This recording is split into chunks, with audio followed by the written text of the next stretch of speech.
Welcome to From Manuscript to Ministry, created and produced by Elder William Moore, the podcast where faith meets the written word. Each week, your hosts David and Martha dive into powerful, self-published books by Christian authors who are boldly using their God-given voices to impact the kingdom. Whether you're an aspiring writer, a reader seeking spiritual growth, or a ministry leader in search of authentic resources, this is your space to be inspired, encouraged, and equipped. Let's explore today's featured book and uncover the life-changing message behind the manuscript. Welcome back to the Deep Dive. Today we're really focusing in on a single potent piece of wisdom. Yeah, a quote that seems simple on the surface, but it just cuts straight to the heart of what makes leadership and really personal influence truly transformative. Exactly. Our source material today is that insightful collection from William Moore's devotional, Proverbs 31, empowering quotes for everyday motivation. Really good stuff in there. And this deep dive, it's all driven by quote number 13. Moore frames it, not just as a pleasant suggestion for living. Right, and not just be nice. No, not at all. It's presented as a critical pillar for true spiritual and community influence.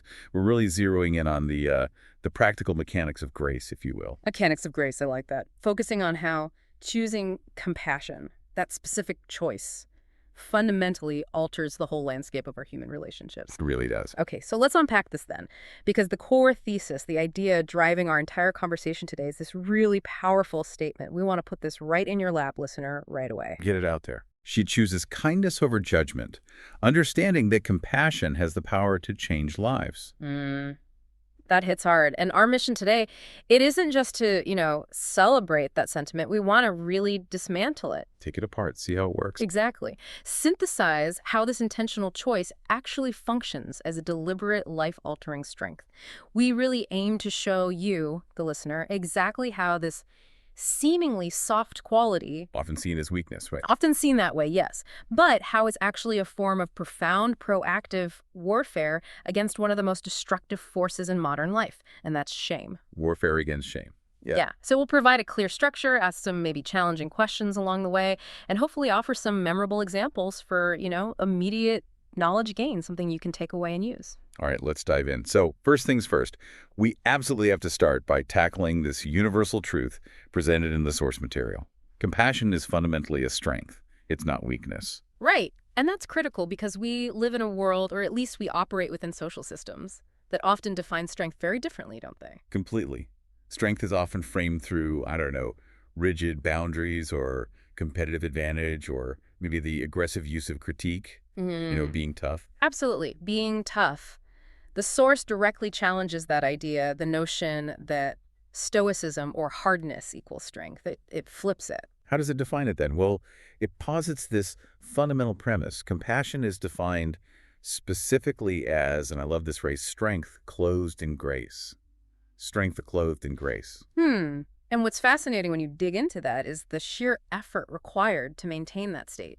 Grace isn't passive. Strength isn't just brute force. I think it's crucial, though, to analyze why the world often mistakes that hardness for strength. Why is that the default? Well, maybe because judgment, condemnation, critique, Yeah. they're easy, aren't they? Yeah, they feel reflexive, almost automatic. Exactly. When someone messes up, the low-effort response, the path of least resistance, is often to lash out or to blame or just dismiss them entirely. Makes us feel instantly better, maybe? Right. Temporarily superior. Precisely. And weakness, if you think about it psychologically, weakness is often that reflexive, impulsive response to feeling threatened or frustrated.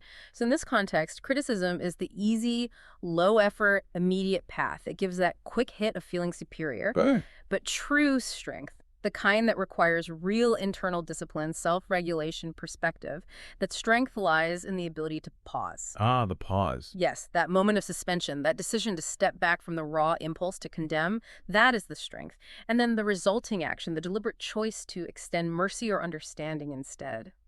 Well, that's the grace. So it's a costly choice in terms of effort and ego. It is. And that cost, that deliberateness is what defines its strength. It's not easy, so it requires power. Okay, so let's explore that critical contrast then between kindness and criticism, especially, as the source puts it, when we're operating in a world quick to criticize. That was very current. Faithfully. Current, yeah. When someone acts poorly, maybe they're driven by their own hurt or just difficult circumstances.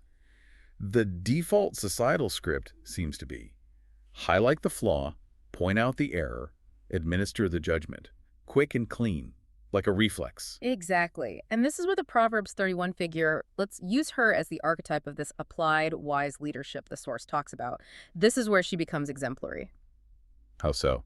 Well, the wisdom tradition suggests she doesn't just react to the immediate surface behavior. She doesn't just see the mistake. She uses that strength, that pause we talked about. Right. She pauses, and critically, she manages to somehow see the hurt behind the behavior. That's the key insight. See the hurt behind it. Okay. Yeah. So her response, therefore, isn't about ignoring the mistake or pretending it didn't happen. It's about responding to the underlying need with kindness. It's analysis before action.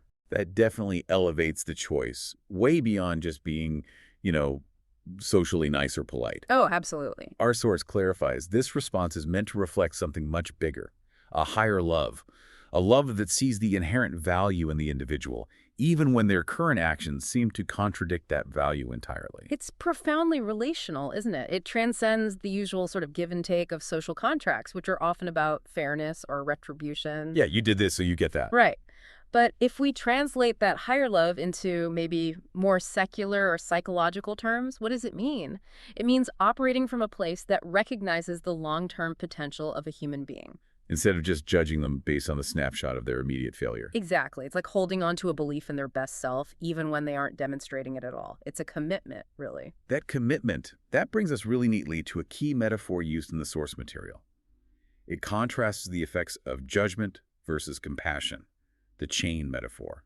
Ah, yes, the chains. This is powerful. We should definitely spend some time detailing this because I think it resonates deeply with people's experience. Okay, so what does it say? How does judgment affect things? The metaphor essentially describes the psychological outcomes of our choices. When we apply judgment, when we criticize and condemn someone, the outcome is described as tightening chains. Tightening chains. What kind of chains? Well, think of the chains of shame, isolation, defensiveness. When you judge someone harshly, you often reinforce their own internal belief that they are fundamentally unworthy or flawed or just not good enough. Which makes them less likely to reach out for help, right? Or even accept responsibility. Precisely. They become shackled by their own perceived failure, and our judgment acts like the key, locking those cuffs even tighter. It closes them down. And you can see how that cycle becomes self-reinforcing. Tightening the chains leads to more defensiveness. Which leads to more isolation. Which often can lead to even more poor behavior as maybe a coping mechanism or just acting out. Absolutely. We see this playing out everywhere, don't we? In toxic workplaces, in fractured family dynamics, and maybe most visibly, notoriously, on social media. Oh, yeah. Where a single mistake can lead to total social isolation, the tightening of those chains in a very public way. It's brutal. Conversely, compassion, the source asserts, does the exact opposite. Compassion breaks chains. Yeah, how does it do that? Well, compassion provides the acceptance, the psychological safety, the context that's actually necessary for real healthy change to even begin. So it creates the right environment. Yes. When that pressure of constant condemnation is removed, when you signal, perhaps non-verbally even, you are safe here, even with your flaws, the possibility of growth and transformation just opens up immediately. It's like releasing the tension on a coiled spring, maybe, allowing it to relax back into its intended healthier form. That's a great analogy. It releases the pressure. Judgment adds pressure. Compassion releases it. But here's where, for me, it gets really interesting. The source connects this to personal transformation. The, quote, focuses on compassion, changing other people's lives. But then there's this critical nuance added. Ah, yes. That this choice often changes us in the process. Exactly. It's not just about the other person. That's the deep, mutual, and often quite surprising benefit, isn't it? When you genuinely commit to seeing the humanity, seeing the hurt behind someone else's actions, you are forced, really, to engage in some profound self-work yourself. How so? Well, you have to exercise immense empathy and, crucially, restraint. You have to hold back your own impulses. And that process inevitably starts to chip away at our own self-righteousness or our own default judgmental settings. You're forced to ask uncomfortable questions like, am I truly better than this person? Or have I just been luckier? Or maybe my flaws are just less visible right now? Exactly. And we have to be honest, as you said earlier, it often feels good to judge. Temporarily, at least. Yeah, it validates our own position, our own sense of moral order. makes us feel secure. But that feeling of superiority, that itself is an internal chain that we carry. And the source suggests that by attempting to free others from their chains of shame and isolation. We find ourselves loosened from our own chains, like the emotional rigidity that judgment demands of us. Precisely. The act of giving compassion becomes a kind of self-purifying strength.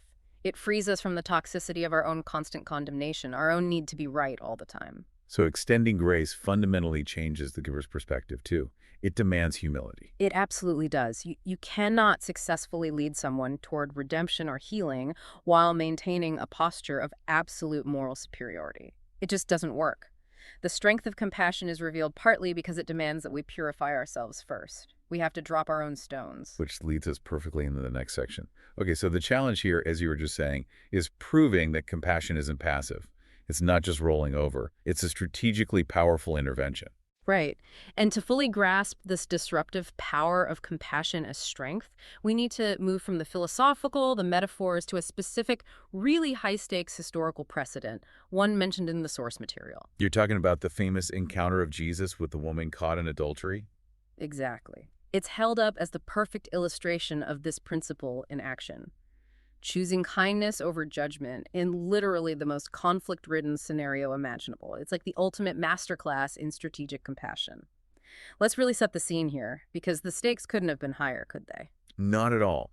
The crowd's intent was absolutely punitive. They desired and demanded immediate judgment, specifically condemnation and death by stoning, which was prescribed in the prevailing law for this offense. So the scenario is designed for total destruction of the woman, certainly, but also for the validation of the mob's own self-righteous anger. Yes, but it was even more layered than that. The atmospheric pressure was pushing entirely toward punitive action.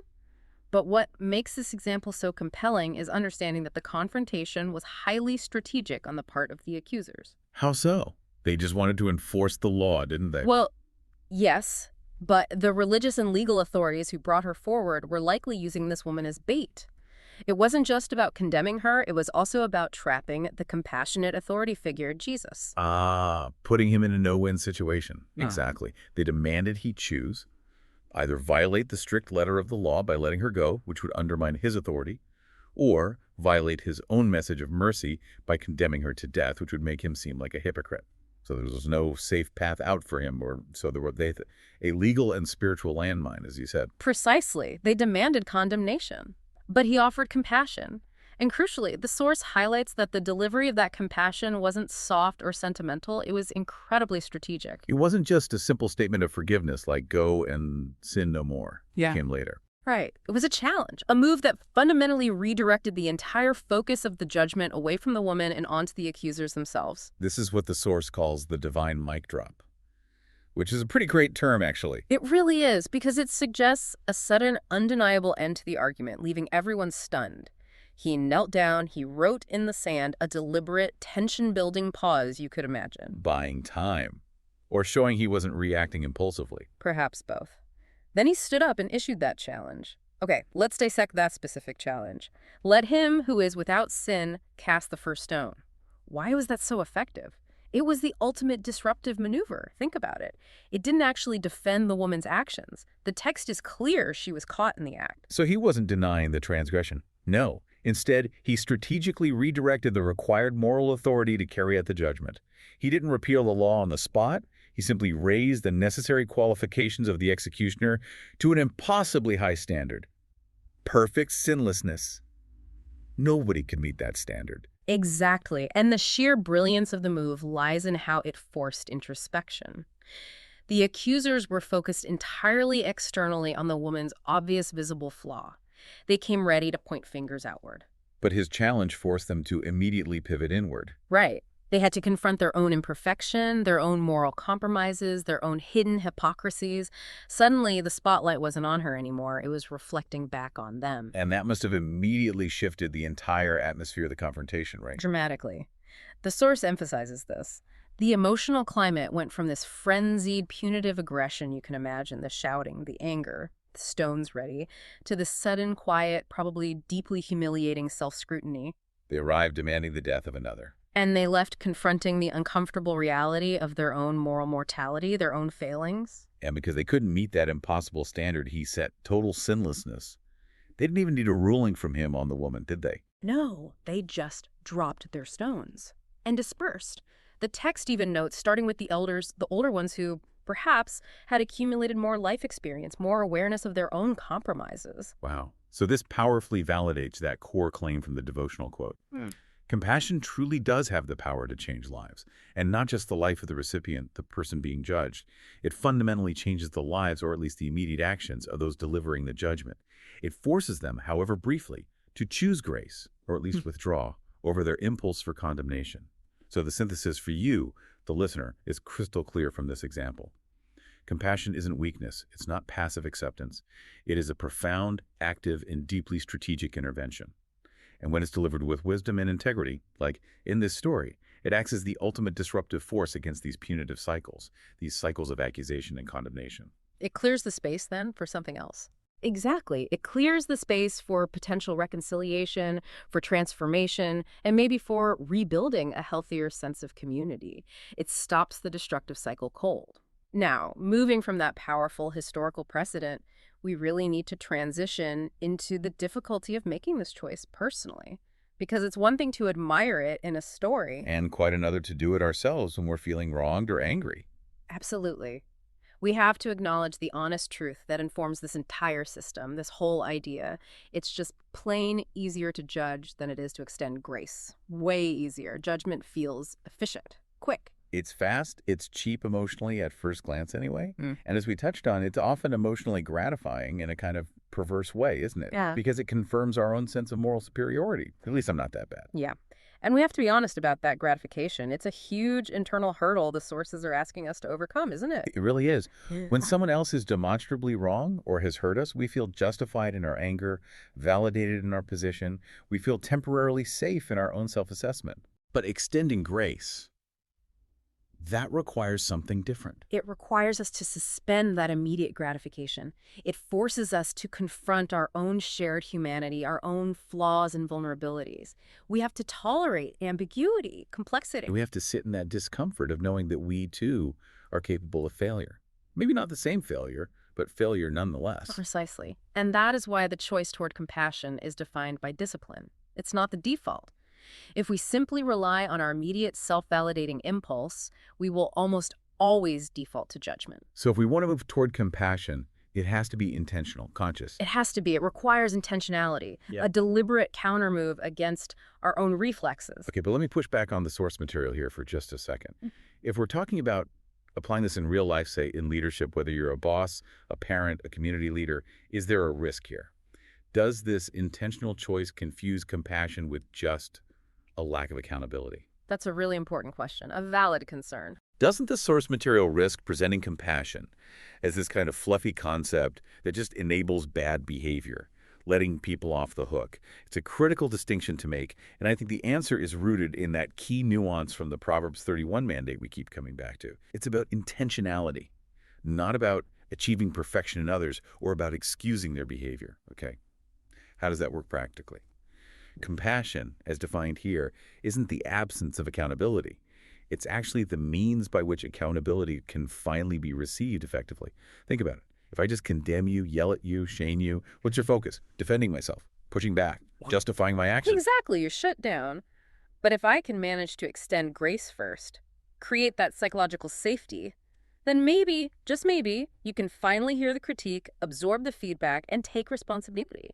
Compassion creates the space for accountability to land. So the strength is really in making the choice for compassion, especially when the emotion isn't there, when you don't feel like it. Yes. The source material is quite frank about this. It acknowledges we don't always feel like being kind. And let's be real. If kindness were only reserved for the moments when we felt perfectly calm, generous, and emotionally aligned, it would almost never happen when it's most needed. Exactly. It would rarely happen precisely when we are most frustrated, tired, or personally offended, which is often when the other person most needs that bridge of grace. So it's a decision made in spite of emotional resistance. Yes.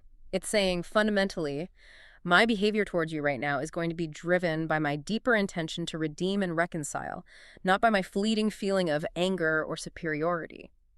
That intentionality is what makes the resulting kindness strong, grounded, and ultimately non-conditional, not dependent on my mood.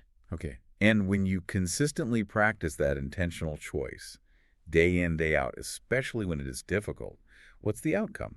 The source says it's predictable and measurable. The outcome is profound. You become a safe place for others to grow. A safe place. Think about it. Safety is the absolute fundamental precondition for any real growth or transformation. People simply cannot transform, they can't heal, they can't learn effectively in an environment where they feel constantly critiqued, dismissed, judged, or threatened with cancellation. It triggers the defenses again. Every time. But a safe place allows for vulnerability. It allows for honest confession, for admitting mistakes, and for doing the difficult work of self-improvement without that paralyzing fear of being totally dismissed or rejected. It's like the foundation of good therapy or coaching, right? The first requirement is always trust and safety. Absolutely. And this intentional choice of non-judgment, of choosing kindness first, is what builds that trust. It creates that essential safety net. This leads us toward a really fascinating philosophical shift that the source material implies comes from this approach. It's about redefining how we even perceive other people. Yes. When we consistently choose compassion over critique, it starts to shift our fundamental perception. We move from seeing people primarily as disposable based on their flaws. You're seeing them as redeemable. Exactly. Redeemable. And this is arguably the most profound change in perspective that the source material teaches. And goodness, does it have massive modern implications. Unpack that distinction more. Disposable versus redeemable. Okay. To see someone as disposable means, essentially, that they've reached a point where their flaws, their mistakes, are deemed to outweigh their potential contribution or their inherent worth. They get written off, discarded, or, in today's terms, completely canceled. Their mistake becomes their permanent identity. It defines their entire future value or lack thereof. Precisely. And we see this dynamic played out constantly, especially online, in what gets called cancellation culture, where swift and total judgment, which is the ultimate expression of disposability, is often the sought-after outcome. The mistake isn't treated as a behavior that can be corrected or learned from. It's treated as a permanent, indelible stain that justifies total removal from the community, from conversation, from grace. Exactly. But to see them as redeemable, that means you're intentionally looking past the immediate action, the current failure. You're recognizing their inherent worth, maybe their made in God's image value, if you're coming from that perspective, or just their fundamental human potential for change and growth. You're seeing them based on their highest unmet potential, maybe? Yeah. Rather than just their lowest moment. Beautifully put. You're effectively seeing them the way the most compassionate authority, whether that's God or just a deeply wise leader, might see them. And this requires an intentional investment in their future, not just a judgment on their past. So that moves us away from this sort of economy of immediate transaction. Yeah. Like, you messed up, therefore you are bad, and I owe you nothing but judgment. Right. And moves us toward an economy of enduring value. Something like, you are inherently valuable despite this mess up, and I am willing to invest, at least initially, in your pathway back. That's a huge shift. It's massive. And listener, this perspective shift has to be applied personally too. If you, listening right now, have been in that place where you've been judged harshly, criticized unfairly, dismissed, maybe even canceled, hear this message from the source. You are worthy of compassion. That's the critical affirmation, isn't it? It is. You are worthy of the grace that perhaps was withheld from you, and maybe even more powerfully. You possess the potential, the strength to give that same compassion back. Even extending it to those who withheld it from you in the first place. Yes. And that, again, is an act of incredible intentional strength. Because what does it do? It breaks the cycle. It refuses to perpetuate the transactional toxicity of judgment for judgment. It chooses a different path. Okay, so moving into our final section now, we need to shift focus squarely onto practical application. How do we actually do this? Choosing kindness isn't just a nice philosophical concept. Right. The source material frames it quite actively as practical kingdom work. Now, we can secularize that term easily if needed. Yeah, let's think about it as maybe transformative community building or just high-impact leadership in any context. Exactly. It's applicable regardless of your specific role. Doesn't matter if you're a parent dealing with a rebellious teenager, an entrepreneur managing a team after a big failure, or just a friend trying to navigate a really volatile relationship. The principles apply. It's about taking the theory, the manuscript of wisdom we've been discussing. And translating it into practical, everyday ministry, or if you prefer, high-level application in your life. It's where the rubber meets the road. So how does this source suggest we do that? Does it give concrete steps? It does. It provides 3 incredibly detailed, real-time applications. Think of it as a kind of how-to guide for deploying this strength of compassion effectively, especially in those moments when our default impulse is screaming for judgment. Okay, what's the first step? The first step is absolutely foundational, and it relies entirely on that strength we talked about back in section 1. Pause before reacting. This is framed as the analytical step. The pause, again, it keeps coming back because it's everything. This is the immediate action required. Consciously forcing ourselves to step back from the knee-jerk impulse to condemn the surface symptom. We tend to react instantly to the bad outcome, the mistake, the hurtful word. We see the mess and we react to the mess. Exactly. But the core question we need to train ourselves to ask during that mandated pause is this: what's behind this person's behavior? Looking for the root cause, not just the symptom. Precisely. This question instantly shifts the focus from simple condemnation, you did wrong, to trying to achieve deep understanding, why did this happen? Let's take a concrete scenario to make it real. Okay. Say you're a manager. An employee has made a significant error, maybe cost the company a major client due to sloppy work. The judgment impulse, probably immediate, right? Frustration, anger, maybe even thinking about termination. Sure. Consequences are needed. Consequences might be needed, yes. But the analytical step requires the pause first and asking that deep question.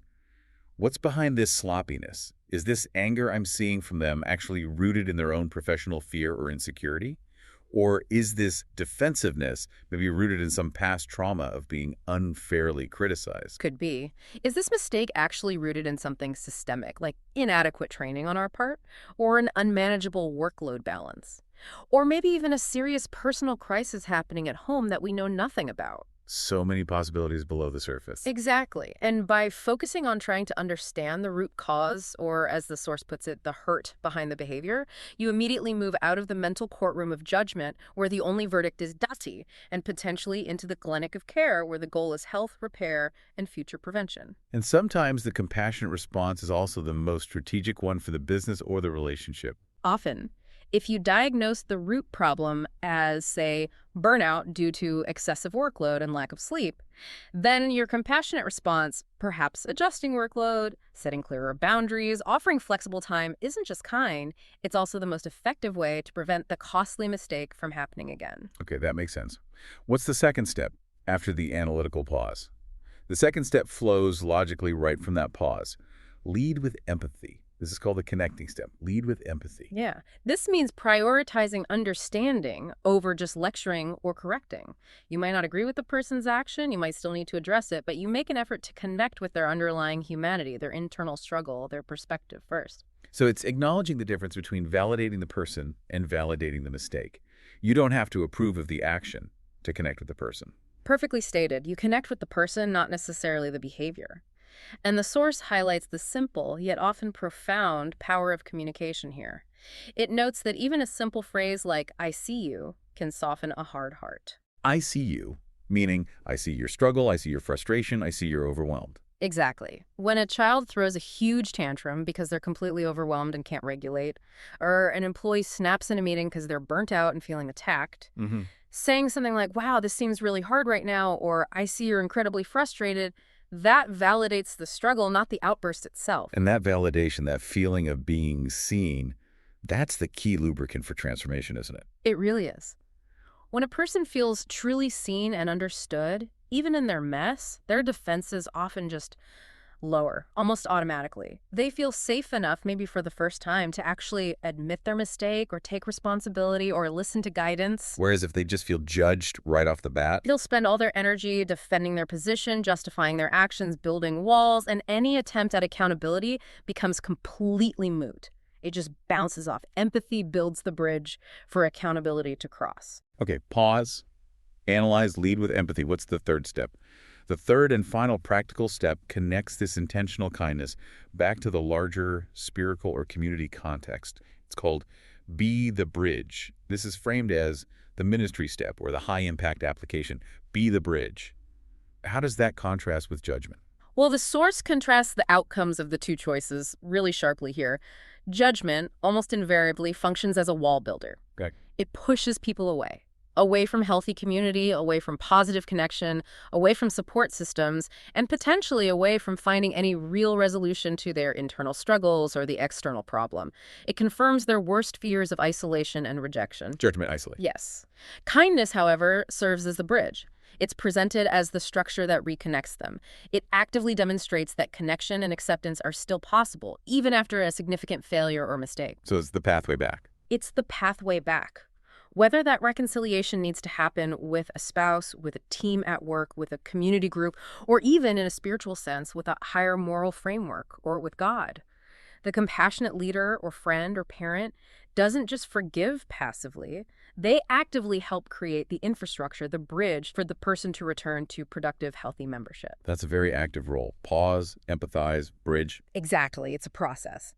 Okay, this brings us then to the ultimate power dynamic here. The capstone idea that really synthesizes everything we've discussed today.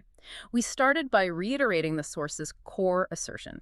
Kindness is not weakness, right? It is strength clothed in grace, requires discipline, intentionality. But the most profound articulation of this strength, the statement we flagged right at the beginning, is the culminating idea. Kindness is warfare against shame. Yeah. And to really get that, we have to quickly understand the crucial distinction, often made in psychology, between shame and guilt. Okay. Guilt versus shame. Guilt, generally speaking, says, I did something bad. It's focused on the action. Shame goes deeper, and it says, I am fundamentally bad. It attacks the core identity. And shame is just corrosive, isn't it? It eats away at people. Utterly corrosive. It makes people hide, isolate themselves, lie, fear exposure above all else. It paralyzes growth and judgment. Judgment is shame's greatest ally. How so? Because judgment confirms shame's deepest, most insidious message. See, I was right all along. I am fundamentally flawed. I am disposable. Judgment basically pours gasoline on the internal fire of condemnation. Okay, so if judgment feeds shame, how is kindness warfare against it? Well, warfare suggests intentional, strategic confrontation, right? Not just random acts. Kindness, chosen intentionally, as we've discussed, becomes the weapon that confronts shame directly. Yeah. How? By offering unconditional acceptance, or at least acceptance of the person's worth, and the possibility of redemption. So grace essentially disarms shame. Exactly. Grace disarms shame's primary ammunition, which is the terrible fear of being found fundamentally unworthy and being cast out forever. Kindness says, no, your worth remains. So, by choosing kindness, by intentionally making yourself a safe place through that pause, by focusing on root causes with empathy, by being that bridge back, you're actively fighting the isolation and destruction that shame perpetuates in the human heart, in communities and families. You are. You're providing the context, the only context really, where genuine, healthy accountability, the kind that leads to growth, not just punishment, can finally occur. You are essentially communicating your worth is not defined solely by this mistake. You are redeemable, you are seeing flaws and all, and you are welcome to repair this damage and rejoin.